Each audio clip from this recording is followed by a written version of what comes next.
भारत के भविष्य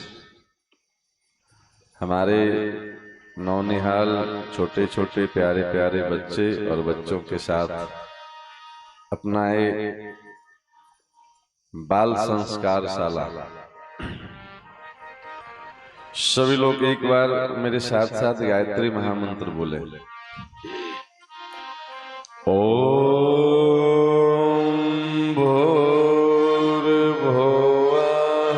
स्वः तत्सवितुर्वरेण्यं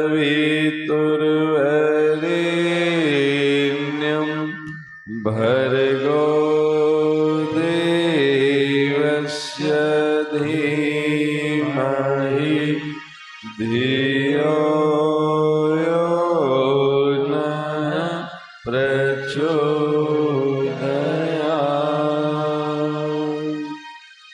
ॐ विश्वानि देव सवितर्दुरितानि पराशव यद्भद्रं तन्नयाशव।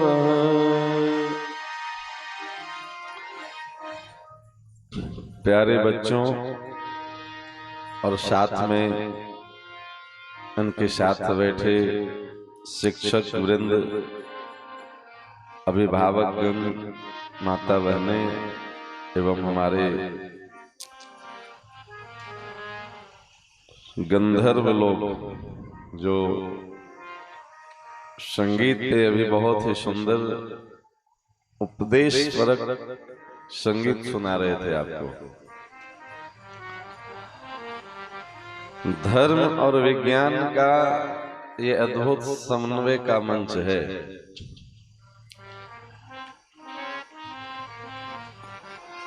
आज के परिस्थितियों में हमारे समाज को, हमारे परिवार को, हमारे देश को बहुत आवश्यकता है इस बाल संस्कार शाला की। हमारी जो भारतीय संस्कृति रही है उस शिक्षा के साथ साथ विद्या का संग्रह करने वाली संस्कृति रही है। आज शिक्षा का तो प्रचलन बहुत तेजी से बढ़ा है, पर कहीं न कहीं हम विद्या से चूकते जा रहे हैं। और शिक्षा के साथ साथ विद्या जब तक हमारे जीवन में नहीं आएगा तब तक हमारा पूर्ण विकास नहीं हो पाता है।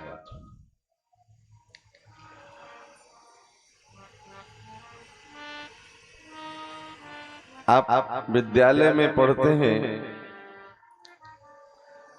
विज्ञान की बहुत आवश्यकता है। आज के समय में दुनिया जितनी तेजी से विकास की पथ पे आगे बढ़ रहे हैं, हमें उसके साथ कदम से कदम मिला के चलने की आवश्यकता है।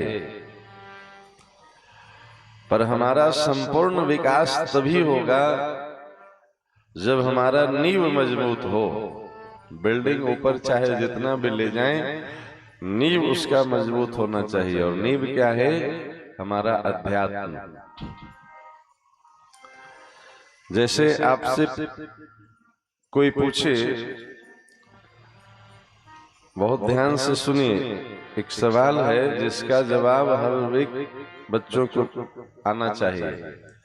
आपसे कोई पूछे कि हमें भूख लगती है तो भोजन करते हैं, प्यास लगती है तो पानी पीते हैं, नींद लगती है तो सो जाते हैं, हमें पूजा पाठ की जरूरत नहीं महसूस होती है, हम पूजा पाठ क्यों करें? नहीं, कोई आपसे पूछ सकता है। अपने आप से पूछिए, कोई पूछे न पूछे, कि जिस चीज की हमें आवश्यकता महसूस नहीं हो रही है वो काम करने की क्या जरूरत है? अब इसका जवाब भी आप स्वयं से दें। आज की भाषा में तर्क संगत, विज्ञान संगत और अध्यात्म संगत तीनों होना चाहिए। मान लीजिए आप में से किसी बच्चों का जन्मदिन हो और आपके जन्मदिन पे कोई मित्र आपको 5 रुपया का कलम भेंट करे, गिफ्ट दे, तो आप क्या बोलेंगे उनको? आप ही से बोल रहे हैं। आपको कोई एक कलम गिफ्ट दे तो कुछ बोलेंगे कि नहीं बोलेंगे? क्या बोलेंगे? क्या बोलेंगे? हाँ, थैंक यू, धन्यवाद। और मान लो कोई आपको गिफ्ट दे या आप किसी को गिफ्ट दीजिए और वो आपसे कुछ न बोले, आपकी तरफ देखे भी नहीं, आपसे बात भी नहीं करे, तब आपको कैसा लगेगा? अच्छा लगेगा कि अच्छा नहीं लगेगा? अच्छा नहीं लगेगा ना। अब एक दूसरे सवाल का जवाब दीजिए। क्या भगवान के द्वारा कोई गिफ्ट मिला है हम आप सबको? क्या मिला है? नाम बताइए, कौन सा गिफ्ट मिला है? टॉफी, बिस्किट, कपड़ा, पेन, पेंसिल, क्या गिफ्ट देते हैं भगवान?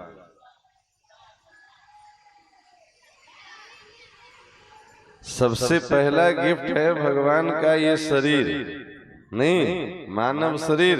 84 लाख प्रजातियां हैं इस धरती पे अध्यात्म के अनुसार। हम आप सब में किसी को याद है कि भगवान के पास हम एप्लीकेशन लेके गए थे कि हमको मनुष्य ही बनाइएगा? क्यों जी? नहीं ना। तो ये अपनी ओर से गिफ्ट दिए ना। मान लिया किसी को वो घोड़ा, गधा, कुत्ता बना दिए तो क्या बिगाड़ दिया भगवान को? वैसा नहीं बनाए, मनुष्य बनाए, सर्वश्रेष्ठ शरीर दिए। ये भगवान का गिफ्ट है कि नहीं है?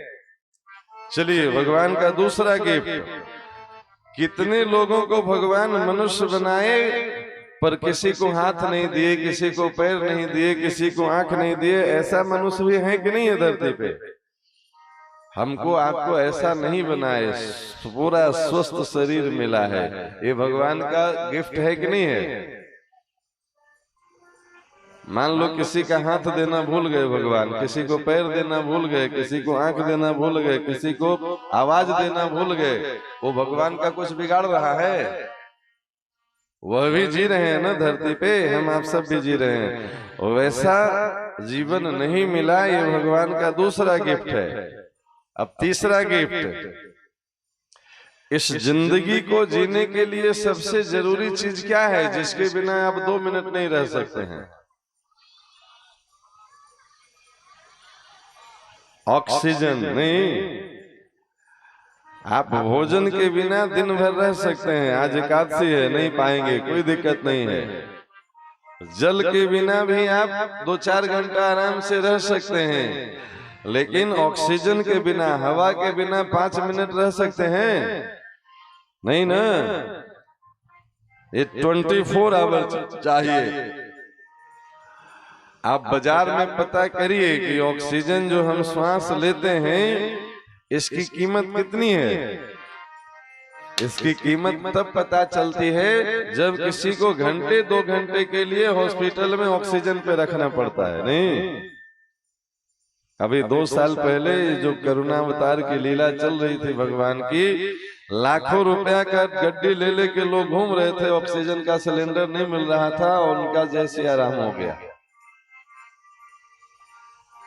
जिंदगी के लिए सबसे जरूरी चीज, जीवन उपयोगी तत्व ऑक्सीजन, और वो भगवान की तरफ से फ्री है कि इसका कोई बिल आता है जी?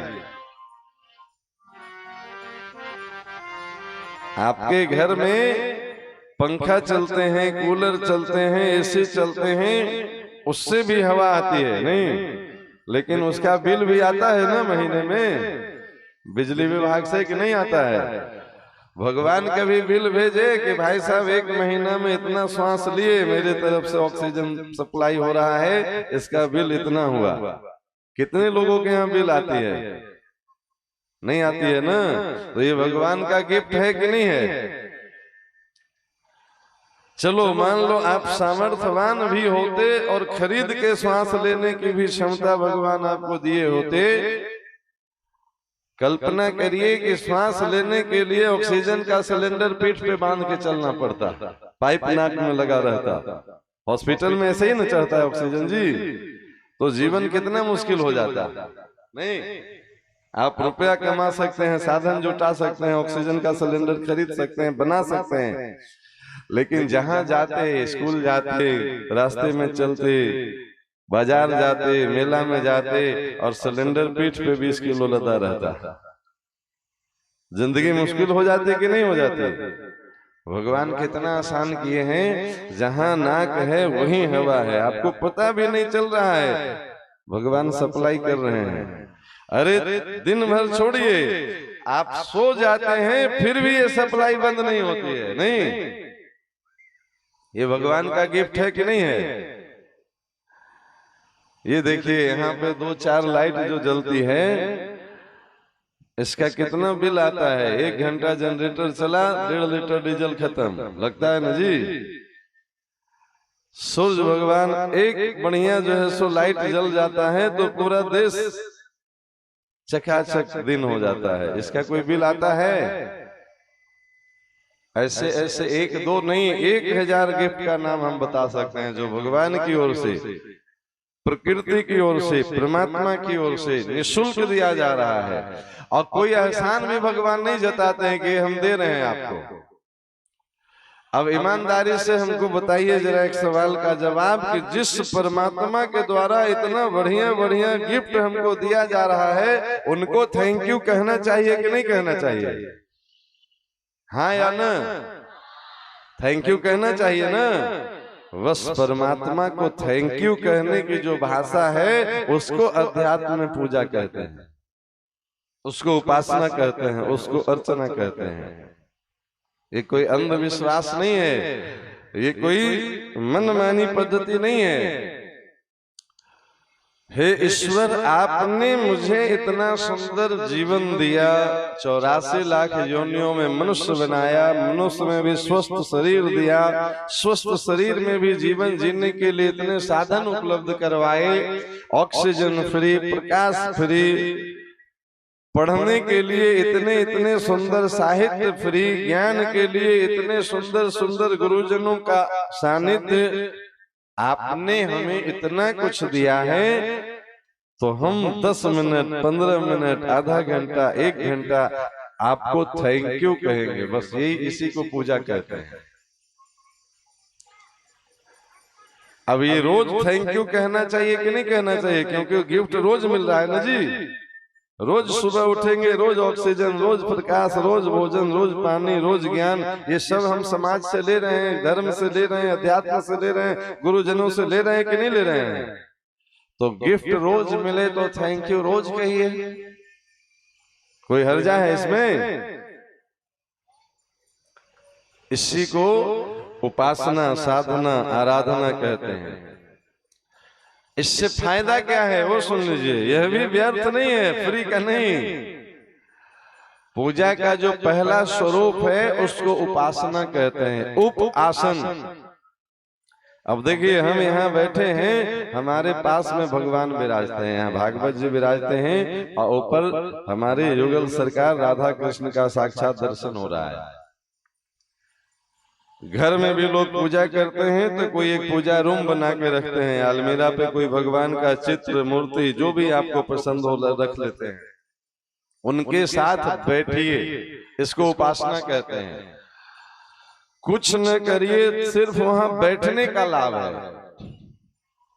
बैठ के गुरु मंत्र जपिए, हनुमान चालीसा पढ़िए, गायत्री मंत्र जपिए, कीर्तन करिए, सीताराम राधे श्याम, श्री राधे। कुछ न बने तो वहां बैठ जाइए, वहां बैठने का लाभ है। क्या लाभ है?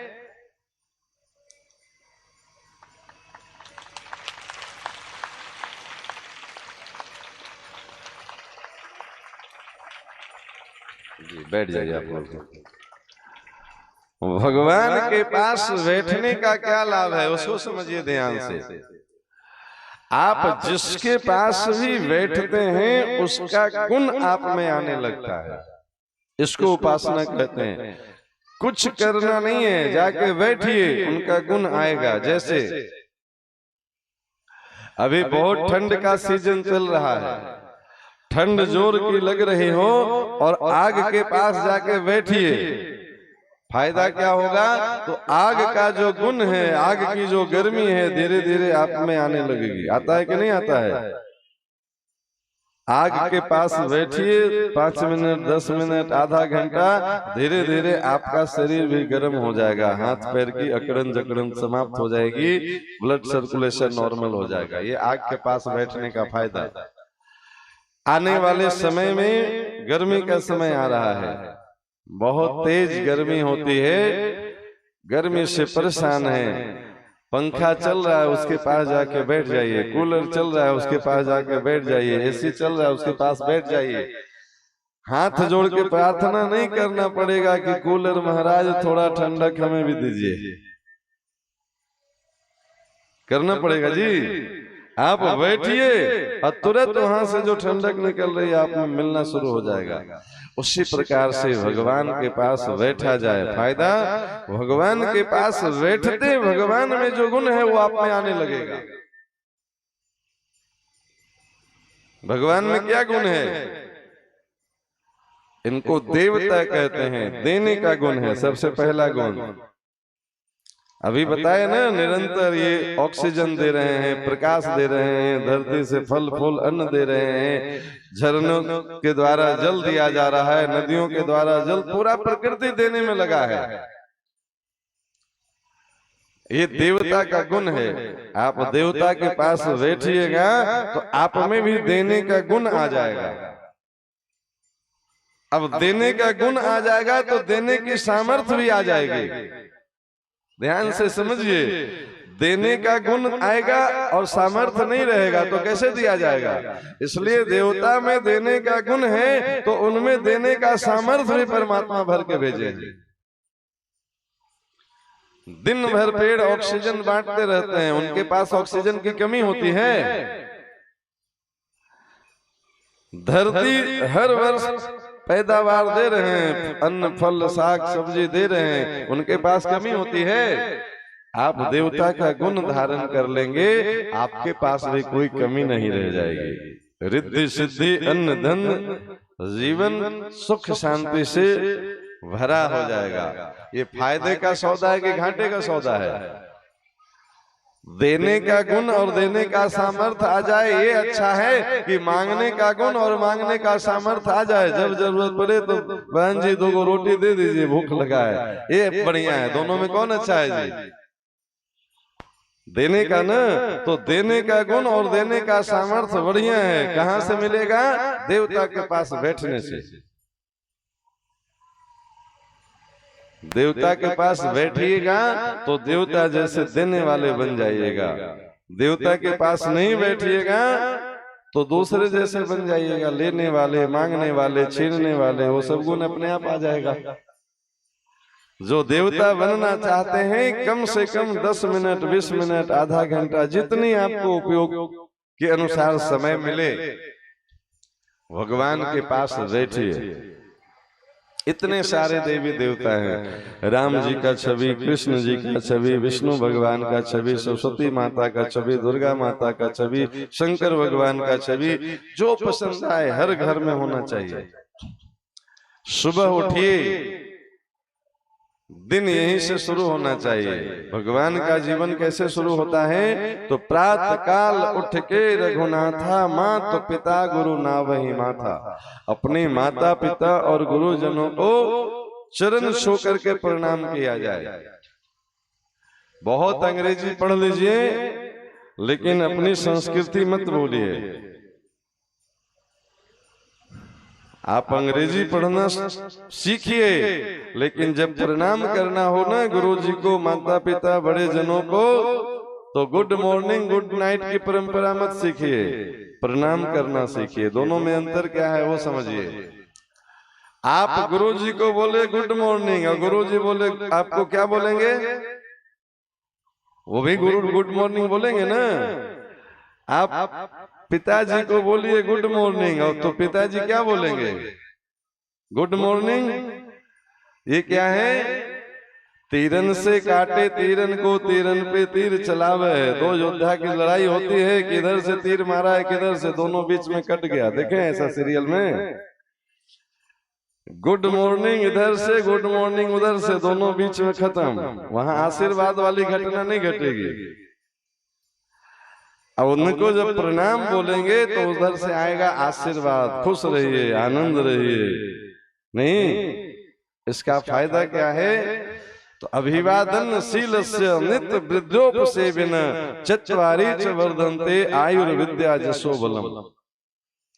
रोज अपने बड़ों को प्रणाम करने से 4 चीज आपके जीवन में रोज बढ़ती है। कौन कौन सा है? याद कर लीजिएगा। चत्वारि च वर्धन्ते, 4 चीजें बढ़ती है। क्या? आयु, विद्या, जसो बलम। आयु बढ़ेगी। कितनी आयु बढ़ेगी महाराज? कलयुग में का हम 200 साल जिएंगे? नहीं, 100 साल का जीवन जिया जाए ये जरूरी नहीं है, पर जीवन में कुछ ऐसा किया जाए जिसके लिए समाज 100 साल याद रखे, ये जरूरी है। हमारे भारत में ऐसे ऐसे इतिहास हैं। भगवान शंकराचार्य मात्र 39 वर्ष का जीवन जिए। आप विवेकानंद का जीवन पढ़ लीजिए, लगभग यही जीवन उनका भी रहा है, 40 साल के आसपास का। लेकिन वो 39 वर्ष और 40 वर्ष में काम क्या कर गए? तो पूरे देश में 4 धाम की स्थापना से लेकर के धर्म के प्रति जितनी विसंगतियां फैली थी वो सब का समाधान दे गए। 40 वर्ष के उम्र में स्वामी विवेकानंद पूरे विश्व में अपनी भारतीय संस्कृति का परचम लहरा गए। इसको आयु कहते हैं। अब कोई 100 साल पड़ा है महाराज, आईसीयू में है वो 35 वर्ष से, क्या मतलब है ऐसा आयु का? बताइए। जो न अपने काम आ रहा है न दूसरे का काम, दूसरे पे भार और बना हुआ है, ऐसा आयु नहीं चाहिए। प्राणवान आयु मिलेगा आपको। किससे? आशीर्वाद से। चत्वारि च वर्धन्ते आयु विद्या। शिक्षा और विद्या में अंतर होता है। शिक्षा का अर्थ होता है जानकारी, जो आप किताब में पढ़ते हैं वो जानकारी है, और विद्या उसको उपयोग करने की कला, इसको कहते हैं विद्या। शिक्षा और विद्या में अंतर क्या है? एक उदाहरण समझिए। कोई व्यक्ति जा रहा हो मोटरसाइकिल से, कार से, और उसकी टायर पंचर हो जाए, अनजान जगह है, रास्ते में किसी व्यक्ति से पूछे कि भाई साहब यहाँ हवा कहाँ मिलेगी? और वो व्यक्ति पढ़ा लिखा समझदार हो, बोले हवा कहाँ मिलेगी का क्या मतलब? देखिए आप जहाँ खड़ा है चारों तरफ हवा ही हवा है। क्यों जी? ये जानकारी ठीक है कि नहीं है? आप जहाँ खड़ा है वहीं 10 दिशाओं में हवा है कि नहीं है? लेकिन इस जानकारी से आपकी गाड़ी चलेगी? आपको जानकारी हो गई कि हम जहाँ खड़ी हैं वहीं सब 10 दिशाओं में हवा है, आपका टायर पंचर ठीक हो जाएगा। थोड़ा और जानकार व्यक्ति मिलेगा, वो कहेगा महाराज बाहर तो हवा है ही, भीतर भी हवा है। ये शरीर में भी 5 तत्व है ना, क्षितिजल पावक गगन समीरा, इसमें भी हवा है। भीतर बाहर हवा में ही खड़े हैं, काहे को हवा के लिए परेशान है? जानकारी दोनों का अच्छा है, लेकिन उससे जीवन नहीं चलेगा, उससे गाड़ी का पहिया नहीं ठीक होगा। गाड़ी कैसे चलेगी? तो उस हवा को संग्रह करके मशीन के माध्यम से टायर ट्यूब का पंचर ठीक करके टायर में भरने की विद्या जिसके पास होगी वो आपकी गाड़ी की पहिया ठीक कर सकता है। नहीं, सिर्फ जानकारी से काम नहीं चलेगा।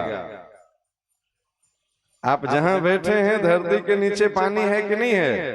कहीं 50 फीट पे मिलेगी, कहीं 500 फीट पे मिलेगी, फिर मिलेगी हर जगह। लेकिन आपको प्यास लगे और किसी से पानी मांगिए, वो भाई साहब बोले कि महाराज आप जहां बैठे वहीं पानी है नीचे, पी लीजिए, प्यास बुझेगी।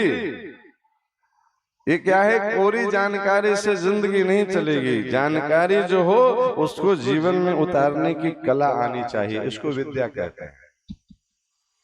ये कहाँ से मिलेगी? तो माता पिता और गुरुजनों से, बड़ों जन से जो आशीर्वाद मिलता है उससे ये बढ़ता है। रोज नित्य वृद्धोपसेवन, रोज बढ़ेगी, रोज आयु मिलेगी, रोज विद्या मिलेगी। आयु विद्या जसो यश मिलेगा।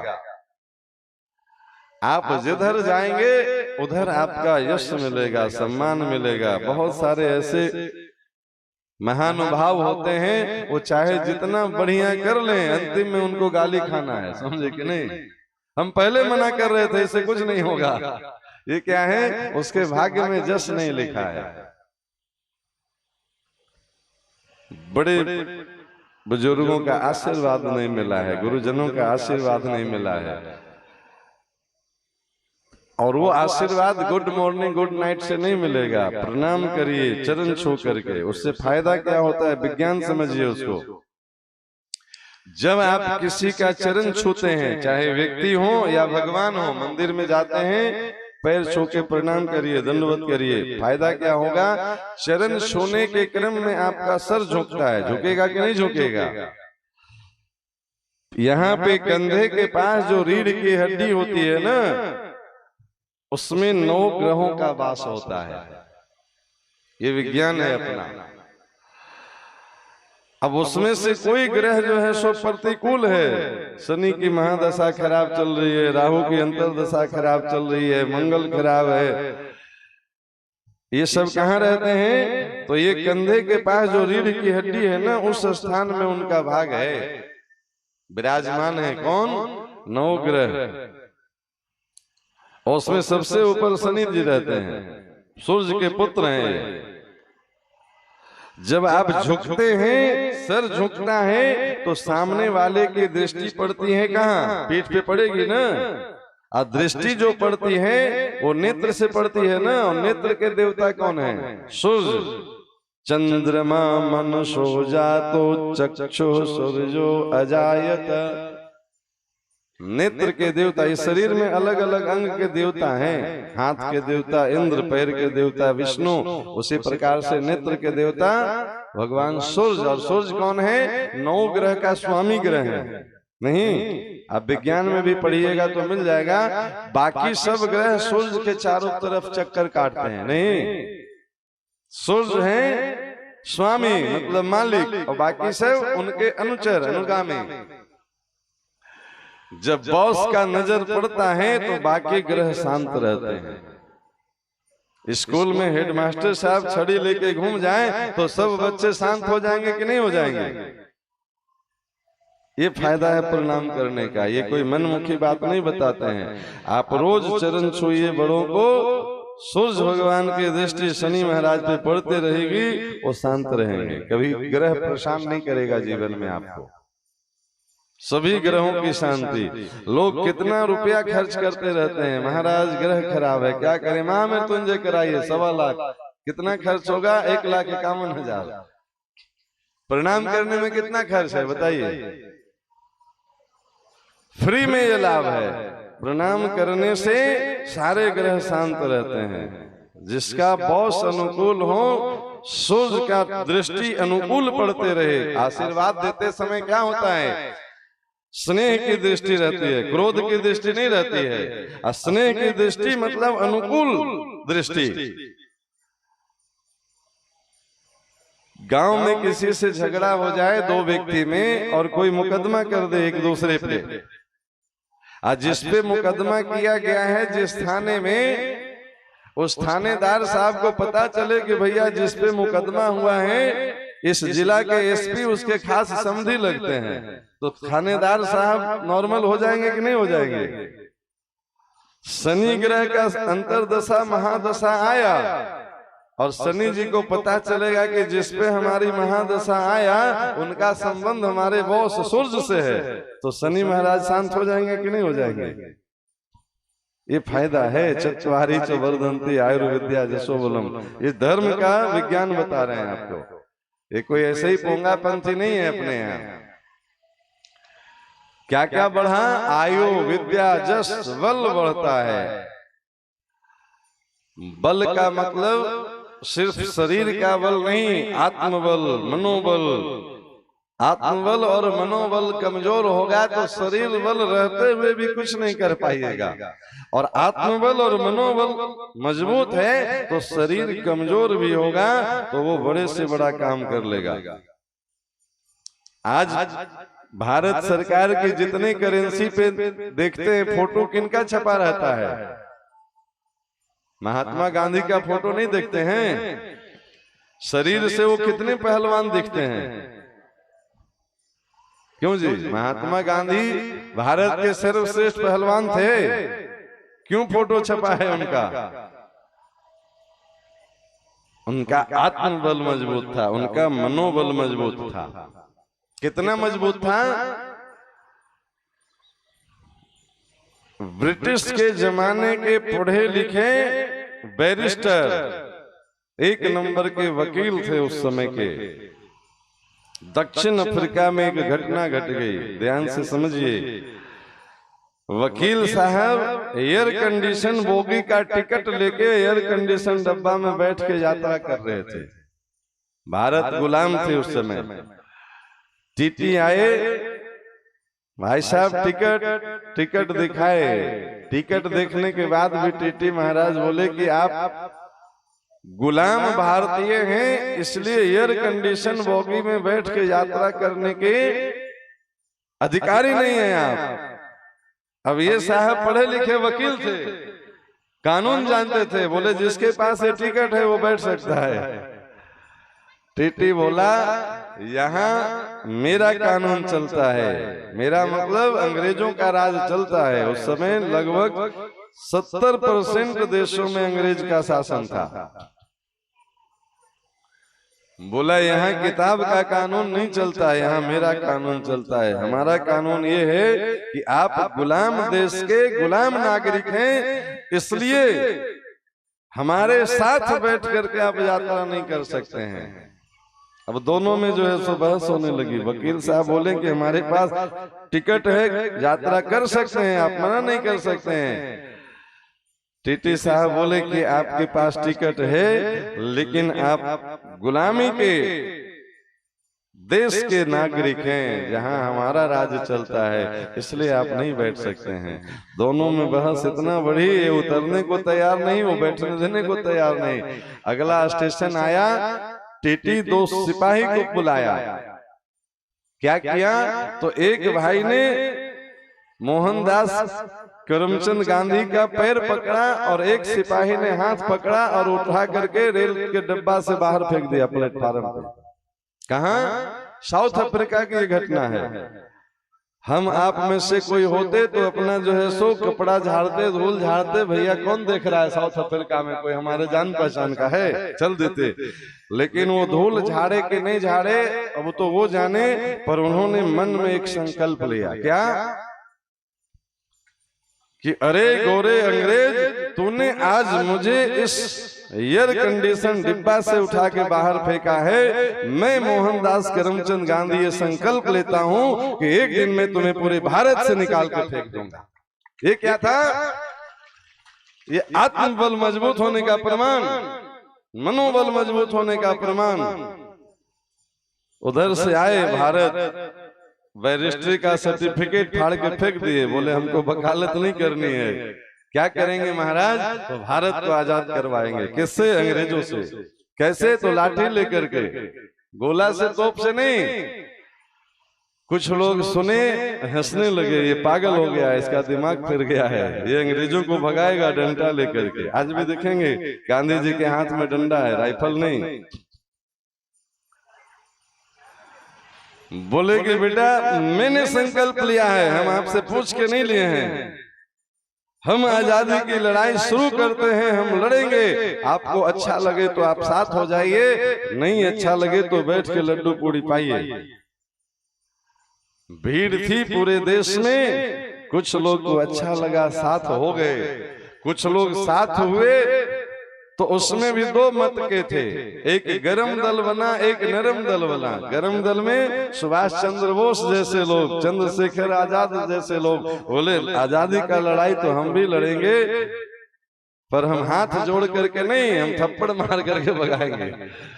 दोनों दल बना और दोनों तरीके से लड़ाई शुरू हुई। और एक दिन वह भी आया जब वो मोहनदास करमचंद गांधी का संकल्प पूरा हुआ। ये क्या है? आत्मबल। ऐसा बल बढ़ता है आशीर्वाद लेने से। पूरी कथा हमको उनकी नहीं सुनानी है। परिणाम क्या हुआ? बाहर गांधी, खूब चली तेरे नाम की आंधी। कभी चलते थे एक लंगोट में और आज बैठे हैं भारत सरकार के हर एक नोट में। समझे कि नहीं? आधी धोती पहन करके चलने वाले गांधी जी, गलती से नोट पे उनका चश्मा टेढ़ा छप जाए तो नोट नकली नहीं, पूरी गांधी की तो छोड़ दीजिए, गलती से वो नोट पे चश्मा पहनना भूल जाए ना तो वो करेंसी बेकार हो जाएगी। इतना महत्वपूर्ण बन गए गांधी अपने देश के लिए। ये आत्मबल की बात बता रहे हैं। मनोबल, आत्मबल मजबूत होगा तो शरीर कमजोर भी होगा तो पूरे भारत से अंग्रेजों को भगाया जा सकता है। आत्मबल कमजोर होगा, मनोबल कमजोर होगा तो शरीर में बैठे हुए दुर्गुण से भी लड़ना मुश्किल हो जाएगा। बहुत सारे दुर्गुणों से लोग ग्रसित हो जाते हैं और इसलिए नहीं उस दुर्गुणों पे विजय प्राप्त कर पाते हैं क्योंकि उनका आत्मबल कमजोर पड़ जाता है। इसलिए अपनी पहली संस्कृति प्रणाम करने की पद्धति और कहां से शुरू करिए, विशेष आपके लिए संभालिए। आप जहां पढ़ने जाते हैं वो स्कूल नहीं है, वो मंदिर है। पता है किनका मंदिर है वो? किनका? हाँ, सरस्वती का। सरस्वती जो आपके जीवन में रस को भर दे। और रस कौन है? तो रसो वैसा, वेद कहती है परमात्मा रस रूप है जो आपके जीवन को सरस कर दे। और सरस्वती आएगी जीवन में तो क्या आएगा? वसंत आएगा। नहीं, सरस्वती पूजा के दिन से वसंत, वसंत मतलब उत्सव, मौसम बदल जाएंगे। क्या होगा? तो अब जकड़न खत्म, अब उल्लास उत्सव शुरू, अब होली मनाएंगे। आपके जीवन में भी विद्या आएगी तो वसंत आएगा। बस अंत, किसका अंत? ठंड का, जकड़न का, ये सब अंत खत्म करिए, अब उल्लास शुरू करिए। विद्या आया कैसे पता चला? तो भीतर से उत्साह जीवन में आना चाहिए। और मंदिर में जाने से पहले मंदिर को प्रणाम किया जाता है। मंदिर में जाते हैं, देखते हैं चौखट को छू के प्रणाम करते हैं लोग। ये पहला शुरुआत आपको कल से कर लेना है। आप स्कूल में प्रवेश बाद में करिए, स्कूल की चौखट को प्रणाम करना सीखिए। समझे कि नहीं? क्यों? ये सरस्वती माँ का मंदिर है। वस्ता से जब किताब खोलिए, पढ़ना बाद में शुरू करिए, पहले पुस्तक को प्रणाम करिए। क्यों? ये विद्या का देवी हैं। भाव भरिए तो उसमें से भगवान प्रकट होंगे। करना कुछ नहीं है, लगना कुछ नहीं है, मिलना बहुत कुछ है। दूसरा, अभी जो आप बैठे हैं इसमें एक सुधार कर लेना है। मस्तक पे तिलक जरूर होना चाहिए सबका। घर से निकलिए तो तिलक लगा के, थोड़ा सा चंदन रोली रखिए घर में।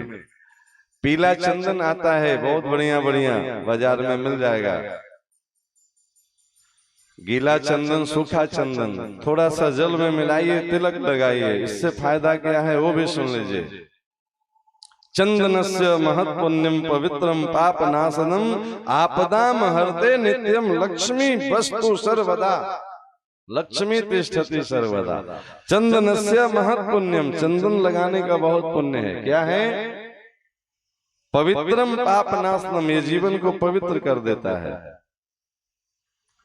आप पूजा करने बैठते हैं, देखते हैं नहा के बैठिए, गंगा स्नान करके पंडित जी फिर पवित्रीकरण करवाएंगे। क्यों?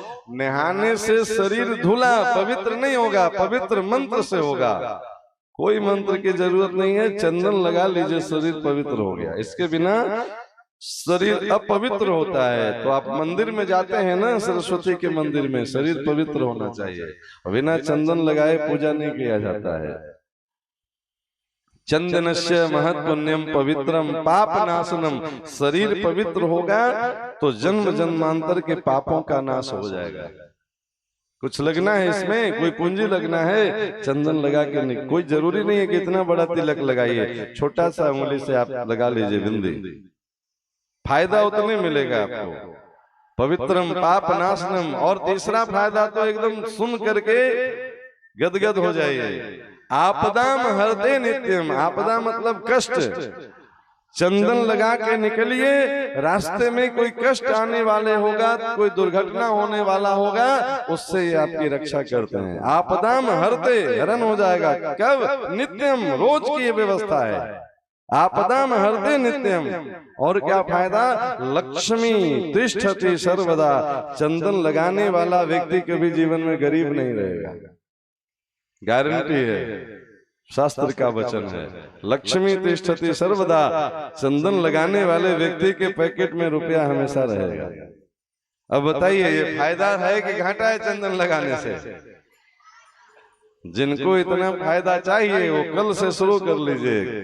घर से निकलिए, चंदन लगा करके निकलिए।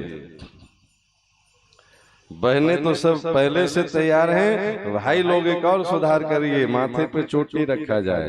एरियल, बिना एरियल का स्टेशन पकड़ेगा नहीं, समझे कि नहीं? टावरे फेल रहेगा तो मोबाइल का कोई काम करेगा जी? ये शरीर का टावर है, सेट बहुत बढ़िया खरीद लिए हैं, टावरे नहीं है, लेके घूम रहे हैं, कहाँ नेटवर्क आएगा, समझे? अब इसका बहुत बड़ा विज्ञान है, अभी वो विषय है नहीं लंबी चर्चा करने का, लेकिन आप भरोसा करके रखिए, लाभ मिलेगा आपको। छोटा सा रख लीजिए, पतला सा रख लीजिए, 10 बाल छुड़वा लीजिए, समझे कि नहीं? अपने यहाँ एक संस्कार है, मुंडन संस्कार, चूड़ा कर्म संस्कार, इसका बहुत फायदा है। ये सब भारतीय धर्म की मूल है, रीढ़ की हड्डी। और जब तक हमारा रीढ़ कमजोर रहेगा, पूरा शरीर सुंदर रहेगा, चला नहीं जाएगा, बैठा नहीं जाएगा, कराहते रहिएगा, समझे? तो कितनी चीज बताए, एक बार फिर से रिवीजन कर लीजिए, याद करिए क्या क्या करना है जीवन में। परिवर्तन आज से क्या आएगा? पहली चीजें, आप बाहर जाइए, ऑफिस में जाइए, गुड मॉर्निंग गुड नाइट बोलिए, मना नहीं है, लेकिन सुबह उठिए तो घर के माता पिता बड़े लोगों को पैर छू के आशीर्वाद लीजिए। नहीं, स्कूल जाइए, स्कूल में प्रवेश करने से पहले स्कूल की चौखट को प्रणाम करिए, स्पर्श करिए, माथे से लगाइए। क्यों? ये सरस्वती माँ का मंदिर है। पुस्तक खोलिए, पहले पुस्तक को प्रणाम करिए। क्यों? ये विद्या की देवी हैं। घर से स्कूल के लिए निकलिए, मस्तक पे तिलक लगा के निकलिए, और 24 घंटा में कम से कम 10 मिनट, 15 मिनट, 20 मिनट भगवान के पास बैठ करके कुछ सुनाइए उनको। इसको उपासना कहते हैं। सुने ना, उनके पास बैठने का फायदा क्या है? देवता जैसा गुण आएगा, देने वाले बन जाइएगा, देने की संपदा भी आएगी, सामर्थ्य भी आएगा, और देने की प्रवृत्ति भी बन जाएगी। अब बताइए, घर भी भरा रहे और जो आए उसको बांटते रहिए, खूब बांटिए, कभी कमेगा नहीं। ऐसा जीवन होना चाहिए कि नहीं होना चाहिए? और ये जितनी बातें आज बताई गई आपको, ये सब बिल्कुल निःशुल्क है, नहीं, इसमें कोई पूंजी नहीं लगना है। अपनी आदतों को बस ठीक कर लेना है और ये सारा लाभ मिलता चला जाएगा। इतना लाभ लेना चाहते हैं कि नहीं लेना चाहते हैं? लेना चाहते हैं तो इसको आप अपने जीवन में धारण कर लीजिए। अब एक बात रह गई, सबसे बड़ा रोग क्या कहेंगे लोग। कल से चंदन लगा के निकलिएगा तो बगल वाले बच्चे जो यहाँ नहीं आए हैं वो आपको देख के हंसेंगे कि अरे तुम पुजारी कब से बन गया। उसको हंसने दीजिए, कुछ दिन हंसेगा, फिर वो फंसेगा। कहाँ?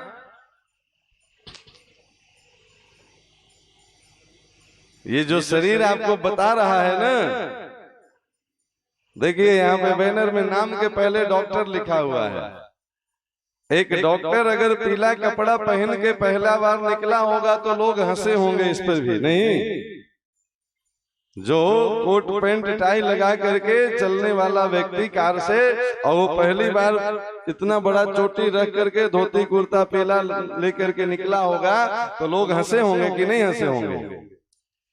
अब आप सब बताइए, जज बन जाइए। हमारा इस स्वरूप को देख करके आपको अच्छा लग रहा है कि खराब लग रहा है? जो उस दिन हम पे हंसे थे ना, वो सब अभी तक फंसे हैं, वहीं बैगन कोड़ रहे हैं, समझे कि नहीं? ये पीला वस्त्र पहनने का फायदा, जिधर जाते हैं उधर लड्डू पूरी की व्यवस्था ठाकुर जी करके रखे हैं। अब बताइए, हम पे हंसने वाले सब फंसे हैं कि नहीं फंसे हैं? महाराज फुर्सत नहीं मिल रहा। अच्छा फुर्सत नहीं है, कथा करा लो तो रुपया भी नहीं है, तो न आप पे समय है न रुपया है, तो फालतू के आप काहे को धरती पे भार बने हैं? से बताइए। यहाँ ठाकुर जी से जुड़ जाइए, समय भी है और रुपया भी है। समय इतना है कि कोई काम में नहीं है, और रुपया इतना है कि सामने आके देखिएगा जितने लोग बैठेंगे सब लाला के यही चढ़ा देते हैं, समझे कि नहीं? कमाने वाले पूरे गांव, ये सब मेरा पेड़, मेरा खेती है कि नहीं जी? तो कभी इस पे भी लोग हंसे होंगे, लेकिन जो जो हंसे वो सब वहीं फंसे हैं, समझे कि नहीं? मौज यही कर रहा है। इसलिए जो आप पे हंसे, हंसने दीजिए थोड़े दिन। थोड़े दिन आपकी चोटी देख के, तिलक देख के, प्रणाम करते देख के लोग हंसेंगे कि अच्छा ये पोंगा पंडित कब से बन गया। आप बोलिए कुछ नहीं बेटा, तुम हंस लो, साल भर, 2 साल, 5 साल, उसके बाद जीवन भर तुम बराबरी नहीं कर सकेंगे जो आज आप पे हंसेंगे। आप हमारी बातों पे भरोसा करके कर लीजिए, इतना लाभ मिलेगा, इतना लाभ मिलेगा कि वो दूर से देखने में भी गर्दन ऊपर करेंगे, उनके गर्दन टेढ़ी हो जाएगी। इतनी सफलता की ऊंचाई तक भगवान आपको ले जाएंगे। अगर अभी उनके हंसने में आप फंस गए तो वो जहां फंसे हैं वहीं आप फंसे रहिएगा, समझे कि नहीं? ये निर्णय आपको करना है, हमारा कोई दबाव नहीं है। अच्छा लगे तो मान लीजिएगा, न अच्छा लगे तो बिल्कुल मत मानिएगा। बता देना मेरी जिम्मेवारी है। हाँ, एक बाल स्वभाव है, जितनी बातें बताई गई वो एक ही बार में याद नहीं रह जाएगा आपको। तो एक काम कर सकते हैं, ये जितनी बातें हम बताए ये देखिए रिकॉर्ड हो रहा है। अभी से 1 घंटे में ये वीडियो आ जाएगा यूट्यूब चैनल पे। किस चैनल पे? मोबाइल खोलिए, यूट्यूब निकालिए, उसमें डॉक्टर मनोहर मिश्र जी महाराज लिखिएगा अंग्रेजी में, ठीक है ना? उस पे ये बाल संस्कार शाला कहाँ हो रहा है? ये कुम्हरा। एक आपका जो है सो हेडलाइन आएगा उसमें, अभी 1 घंटे में आ जाएगा ये। आप सर्च करके और इसको बार बार सुनिए कि महाराज जी क्या क्या बताए थे। नहीं, बहुत सहज स्वभाव है कि एक बार में सारी चीजें याद नहीं रहती है। अभी आपको याद है, घर जाएंगे फिर भूल जाएंगे कि अच्छा क्या क्या बोले थे महाराज जी। तो उसको क्या करना है? इसको रिवीजन कहते हैं। 2 दिन, 4 दिन, 10 दिन, 20 दिन, महीना दिन, जब मौका मिले ये आधा घंटा, 1 घंटा, जितने देर का ये रिकॉर्डिंग चल रहा है, ये सबके पास उपलब्ध रहेगा। जितना बार मन हो उतना बार देख लीजिए। आज जो आपके घर परिवार के, गांव मोहल्ले के दोस्त मित्र नहीं आए हैं, उनको वो वीडियो शेयर कर दीजिएगा कि भैया एक बार तुम भी देख लो, तुम जाने से वंचित रह गए थे। नहीं, क्यों? आपके वीडियो शेयर करने से आपको फायदा हो न हो, आप 10 बच्चों को भेजेंगे, उसमें कोई एक बच्चा भी उसमें से कुछ अच्छा सीख करके अच्छा बन गया तो आपके माध्यम से एक व्यक्ति का निर्माण हो गया। इसको व्यक्ति निर्माण कहते हैं।